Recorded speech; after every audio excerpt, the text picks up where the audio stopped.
Les évacuations sanitaires liées au suivi de l'insuffisance rénale et prises en charge par l'État à travers ses courtiers d'assurance ou des sociétés privées d'assurance nationales ou internationales conduisent souvent les malades en Tunisie grâce à un partenariat avec la société Smedi, implantée depuis 4 ans au Gabon et spécialisée dans l'accompagnement de patients et la fourniture de prestations d'assistance logistique, administrative et médicale de niveau international.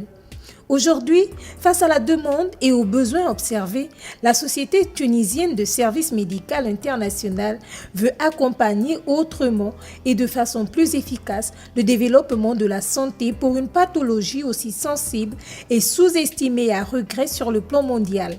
Smedi est donc le promoteur du nouveau centre de dialyse de Libreville. Le centre de dialyse de Libreville existe depuis février 2012. Il est situé derrière Gabon Meka, au parking, ouvert de lundi à samedi, de 7h à 18h.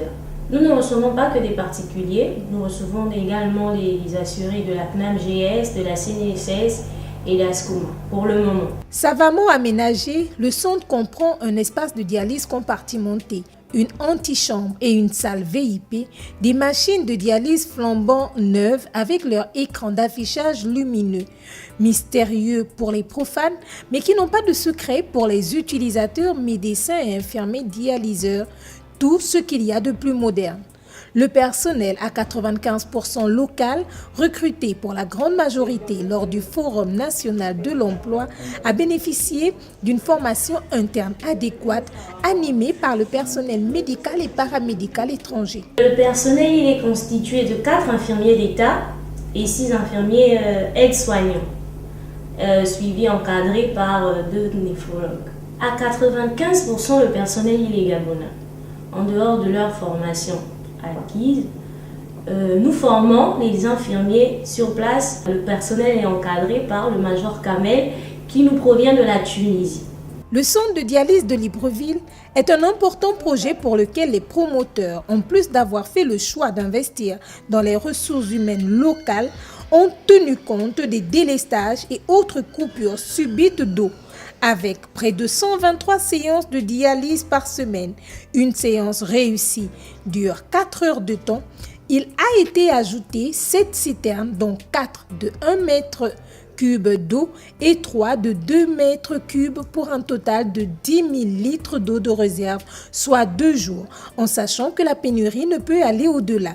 Également, un groupe électrogène de 30 kV silencieux avec démarrage automatique aux normes internationales de dialyse. L'eau dans la dialyse est d'une importance capitale parce que, en hémodialyse, l'eau est un médicament.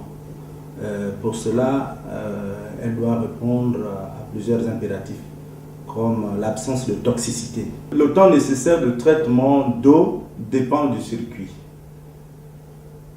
Lorsque l'eau de l'ASCG franchit la première étape de filtration, elle passe à la deuxième étape, elle passe à la troisième étape, et après elle passe aux osmoses, et après les osmoses, elle va directement dans la salle de dialyse. Parce qu'il peut arriver qu'il y ait par exemple coupure d'électricité. Nous avons un groupe électrogène qui doit faire le relais, mais si les deux sont en panne tout de suite, l'eau qui viendra n'est plus une eau traitée. Donc, il faut remédier au courant pour que le circuit s'ensuive. Plusieurs pathologies sont responsables de l'insuffisance rénale. Entre autres, le diabète, l'hypertension, la phytothérapie, le VIH, la drépanocytose. Si les dialyses sont réalisées dans les centres spécialisés, le quotidien des malades demande la maîtrise de gestes et la prise en compte de règles d'hygiène et de diététique essentielles. Pour le respect de l'environnement, on prend des mesures pour éviter que les déchets soient un peu propagés par-ci par-là. Après destruction des déchets, on prend cet exemple on creuse un autre trou pour les remettre à l'intérieur. Chaque type de personne a sa dialyse personnelle.